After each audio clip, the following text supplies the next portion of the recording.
မင်္ဂလာပါတီချာတက်ပါတီချာတို့ဒီနေ့ binomial အခန်းက coefficient ရှာတဲ့မိကွန်းတစ်ပုဒ်ကိုတူတူတွက်ပါမယ်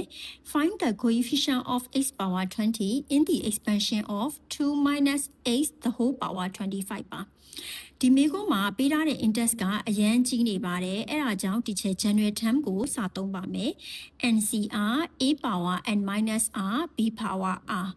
n နေရာမှာ index ဖြစ်တဲ့25ကိုထည့်ပါမယ် r နေရာမှာတော့တီချာတို့ r အတိုင်းပဲထားပါမယ် coefficient ရှာတဲ့ပုံစံမှာတီချာတို့ r ကိုတန်းမသိရပါဘူးပြီးရင် a power n minus r နေရာမှာ2 power 25 minus r ကိုရေးပါမယ်ပြီးရင်နောက်တစ်ခုက negative x power r လို့ရေးထားပါမယ်ဒီမှာဒီချက်က negative x ကို negative 1နဲ့ x နဲ့တက်ထပ်ပြီးတော့ခွဲရေးလိုက်ပါတယ် 25cr 2 power 25 minus r negative 1 power r x to the power r ပါဒါဆိုဒီချေတို့ coefficient of x power 20နဲ့ဒီမှာရထားတဲ့ x power r ကို equal to နဲ့ရေးလိုက်လို့ရပါပြီဒါဆို r တန်ဖိုးသိရပါပြီရလာတဲ့ r တန်ဖိုးကိုဒီချေတို့က r နေရာတွေမှာလိုက်ထည့်ပါမယ် 25c 20 2 power 25 minus 20 negative 1 power 20 x power 20ကိုလည်းဒီချေထည့်ရေးရပါတယ်ပြီးရင်ဒီချေတို့ calculator နှိပ်ပါမယ် calculator နှိပ်လိုက်လို့ရှိရင်ဒီချေတို့ answer က 1,700,160